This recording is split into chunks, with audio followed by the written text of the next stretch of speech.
Hello guys, आज आप लोगों के लिए एक और वीडियो लेके आए हैं। तो गाइज, आज हम बात करने वाले हैं यूजीसी यानी कि यूनिवर्सिटी ग्रांट्स कमीशन की। इसको हिंदी में अगर हम इसकी बात करें तो विश्वविद्यालय अनुदान आयोग इसको कहा जाता है। तो गाइज, यूजीसी की गठन की जो प्रक्रिया थी वो कब शुरू की गई या इसके बारे में कब विचार किया गया।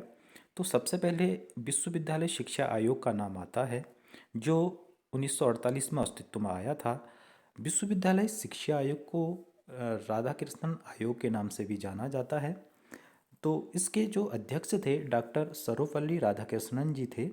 तो इसी आयोग के सिफारिश पर या यूं कहें कि इस विश्वविद्यालय शिक्षा आयोग की अनुशंसा पर ही यूजीसी की गठन की प्रक्रिया को शुरू किया गया।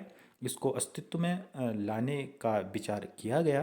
तो उस समय अगर हम सबसे पहले यूजीसी की नींव की बात करें या स्टार्टिंग की बात करें कि कब इसका नींव पड़ी, तो 28 सितंबर 1953 को यूजीसी की नींव रखी गई। यानी कि इस विश्वविद्यालय अनुदान आयोग की जो बनने की प्रक्रिया थी वो यहीं से शुरू हो गई थी। बट जब यूजीसी अस्तित्व में आया तो वो बाद में अस्तित्व में आया, लेकिन इसकी नींव की अगर हम बात करें, इसकी शुरुआत की अगर हम बात करें, इसकी अनुशंसा की अगर हम बात करें, तो ये 28 सितंबर 1953 को ही इसकी नींव पड़ गई थी। यानी कि यूजीसी एक संस्था बनेगी और इसका जो फॉर्मेट था या हम कह रहे हैं कि ड्राफ्ट था वो इस दिन तैयार किया जा चुका था। और बाद में, हालांकि ये बाद में अस्तित्व में आया, तो उस समय जो तत्कालीन शिक्षा मंत्री थे मौलाना अबुल कलाम आज़ाद जी थे। तो उनके कार्यकाल में और राधाकृष्णन जी के कार्यकाल में यूजीसी की नींव पड़ चुकी थी। लेकिन बाद में यूजीसी को अस्तित्व में लाया गया। अगर यूजीसी की स्थापना की अगर हम बात करें कि ये कब अस्तित्व में आया, कब इसने अपना काम शुरू किया, तो यूजीसी की स्थापना 1956 यानी कि 1956 में की गई और पूरी तरीके से यूजीसी यानी कि यूनिवर्सिटी ग्रांट्स कमीशन या विश्वविद्यालय जो अनुदान आयोग था वो अस्तित्व में आ चुका था। तो यूजीसी के प्रथम अध्यक्ष की अगर हम बात करें तो सैमुअल मथई इसके प्रथम अध्यक्ष थे। और वर्तमान में यूजीसी के अध्यक्ष की अगर हम बात करें तो एम जगदीश कुमार वर्तमान यूजीसी के अध्यक्ष हैं। इसके बाद इसकी मुख्यालय की बात करें यानी कि हेडक्वार्टर कहाँ है यूजीसी का, वो मुख्यालय नई दिल्ली में स्थित है। इसके बाद क्यों इस यूजीसी का गठन की अनुशंसा की गई, क्यों इतना ज़रूरी इसको बनाया गया, क्यों राधाकृष्णन आयोग यानी कि विश्वविद्यालय शिक्षा आयोग ने इसकी परिकल्पना की, क्यों इसको बनाने पर विचार किया गया, तो उसके बारे में थोड़ा बहुत डिस्कस करते हैं। यूजीसी के कार्य और उद्देश्य अगर हम इसकी बात करें तो यूजीसी एक देश भर में एक नेट का आयोजन करता है जिसको नेशनल एलिजिबिलिटी टेस्ट कहा जाता है। ये विश्वविद्यालय और महाविद्यालयों में शिक्षकों की नियुक्ति के लिए ये एग्ज़ाम कराया जाता है।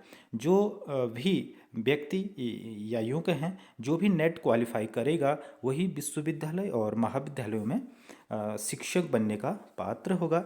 यानी कि नेट क्वालिफाई करना उसको अनिवार्य होगा। तो सबसे महत्वपूर्ण कार्य यूजीसी का विश्वविद्यालय और महाविद्यालयों में शिक्षकों की भर्ती के लिए एक नेट एग्ज़ाम कराया जाता है, जिसको अभी फ़िलहाल वर्ष में 2 बार इसका आयोजन किया जाता है।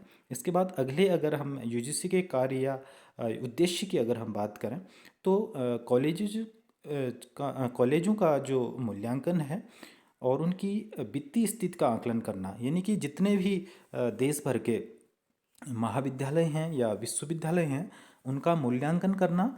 मूल्यांकन से मतलब कि कॉलेज कैसे काम कर रहा है, उसकी क्या रणनीतियाँ हैं, क्या किस तरीके से उसका काम करने का तरीका है, उसके एग्ज़ाम पैटर्न्स क्या हैं, उसका जो है विद्यालय यानी कि विश्वविद्यालय या कॉलेज में या महाविद्यालय में क्या उनका काम करने का तरीका है, उनकी सारी स्थिति का सारा ये मूल्यांकन करता है। भौतिक मूल्यांकन और वित्तीय स्थिति का आकलन भी इसके साथ साथ करता है कि कितना वित्तीय इसका स्टेटमेंट्स हैं, ये सारी चीज़ें यूजीसी का काम है। इसके बाद अगर हम आगे यूजीसी के कार्य की बात करें तो महाविद्यालय और विश्वविद्यालय को अनुदान देता है, यानी कि उनको वित्तीय सहायता ये जारी करता है यूजीसी महाविद्यालय और विश्वविद्यालयों को। और नए उच्च शिक्षा में इसका जो रिसर्च है, नवाचारों का प्रयोग है, नए नए प्रयोग करता है नियम समय समय पर, जिससे कि उच्च शिक्षा को और बेहतर बनाया जाए।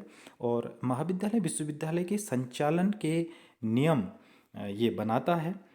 सारे कैसे महाविद्यालयों को चलाया जाएगा, विश्वविद्यालयों को चलाया जाएगा, उनका संचालन कैसे किया जाएगा, सारा काम ये यूजीसी का है कि कैसे नियम बनाए जाएंगे। और इन नियमों का पालन करना प्रत्येक महाविद्यालय और विश्वविद्यालय का अनिवार्य हो जाता है।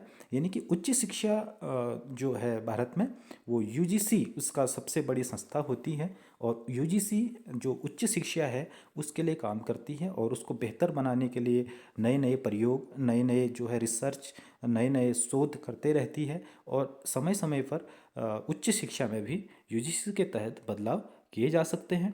इसके बाद अन्य जो महत्वपूर्ण कार्य है यूजीसी का, बिना मान्यता प्राप्त महाविद्यालयों एवं विश्वविद्यालयों की जांच करना एवं कार्यवाही करना।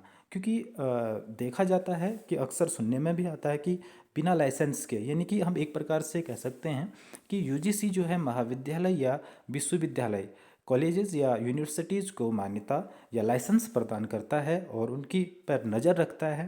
कहीं ऐसा तो नहीं है कि कहीं बिना मान्य प्राप्त विद्यालय चल रहे हैं, महाविद्यालय चल रहे हैं, विश्वविद्यालय चल रहा है, उनकी जांच करता है। अगर ऐसी कोई स्थिति सामने आती है या ऐसा कोई मामला सामने आता है तो उस पर यूजीसी कार्रवाई कर सकता है, नियम के अनुसार उस पर कार्रवाई कर सकता है।